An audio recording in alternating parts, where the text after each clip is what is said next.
জয়গুরু। পরম প্রেমময় শ্রী ঠাকুর অনুকূলচন্দ্রের নারীর নীতিগ্রন্থ হইতে পাঠ।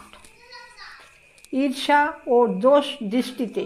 ঈর্ষা, সহানুভূতি ও দোষ দৃষ্টির একটা প্রধান কারণই হইতেছে একের যাহা ভালো লাগে অন্যের তাহা ভালো না লাগিয়া অহংকে আহত, উদ্বিগ্ন, অবসন্ন করিয়া তোলে। আর ইহা উভয়ত তাহারই ফলে অপবাদ ও ঈর্ষায় প্রতিষ্ঠা আসিয়া উভয়েরই অপলাভ আনিতে চায়। তুমি কিন্তু অন্যের ভালো লাগায় আনন্দিত হইও, সহানুভূতি করিও।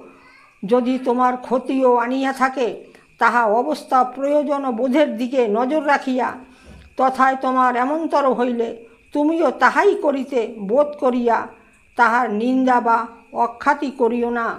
আর ইহা তুমি চরিত্রগত করিয়া ফেলিতে চেষ্টা করো, দেখিবে প্রতিষ্ঠা লাভ করিবে, স্বস্তি তোমাকে অভ্যর্থনা করিবে। বাণী সংখ্যা 28।